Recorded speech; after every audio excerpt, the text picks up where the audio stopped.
আসসালামু আলাইকুম। আমি মানিক আকন্দের চ্যানেলকে স্বাগত জানাচ্ছি। আমাদের আজকের আনন্দ ভ্রমণ নৌকা সফর, অজানার উদ্দেশ্যে যাত্রা। আমরা শলি বনানী বাজারের কতিপয় আমরা লোকজন সবাই মিলে আজকে অজানার উদ্দেশ্যে যাত্রা শুরু করেছিলাম সকাল 7টায়। আমাদের যাত্রা সারাদিন ছিল ঘোরা। আমাদের মূল উদ্দেশ্য ছিল বর্ষার পানি দেখা, এবং আমরা দেখেছি আমরা বর্ষার পানিতে কেমন করে অত্র আমাদের এলাকা ভাসছে, বিশেষ করে দক্ষিণাঞ্চল। সেই দক্ষিণাঞ্চলের স্মৃতি, দক্ষিণাঞ্চলের দৃশ্য আমরা স্বচক্ষে দেখে গেলাম। আমাদের সফরের শেষ প্রান্তে আমরা নাউতারা বিলের মধ্যে অবস্থান করছি। এখন সূর্য ডুবে যাচ্ছে, সূর্য অস্ত যাওয়ার পথে। যে পশ্চিম আকাশে সূর্য ঢলে পড়ছে আস্তে আস্তে, কত সুন্দর লাল আভায় আবরণ হয়ে আবৃত বরণ করে আমাদের সূর্য ডুবে যাচ্ছে।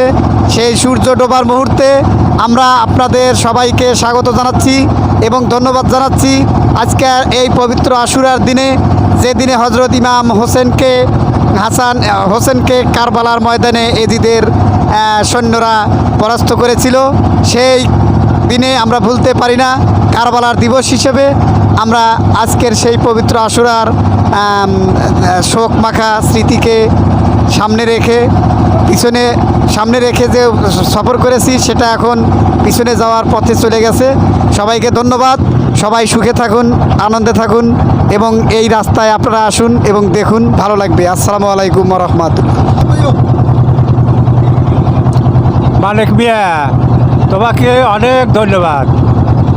তোমার সাথে নৌকা ভ্রমণে যে আনন্দ পেলাম, সকাল থেকে ফরিদপুর, বাঘাবাড়ি, বিভিন্ন জায়গায় বিভিন্ন প্রাকৃতিক দৃশ্য এই অবলোকন করে আমাদের মনের ভাবটা অনেকটা পরিবর্তন হয়ে গেছে। জীবনের অবসাদ দূরীভূত হয়ে গেছে। তোমাকে অনেক ধন্যবাদ ভাই। তোমার সাথে বারে বারে নৌকা ভ্রমণে বড়ই আনন্দ পাই। সবাইকে ধন্যবাদ। বিসমিল্লাহির রহমানির রহিম। আসসালামু আলাইকুম। আমরা আজ সকাল 8টায় নৌকা ভ্রমণে বেরোছি। আলহামদুলিল্লাহ, আমরা অনেক দূর দূর জায়গাতে ঘুরলাম, বনানীনগর, ফরিদপুর, বাঘাবাড়ি, এবং আমরা খুব আনন্দিত। সকাল 8টায় বেরোছি আমরা, ইনশাল্লাহ রাত 10টার ভিতরেই আমরা ফিরবো।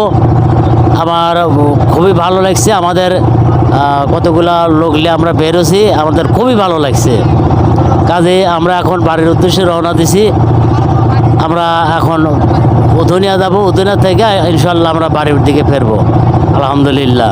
খোদা হাফেজ। বাংলাদেশ জিন্দাবাদ।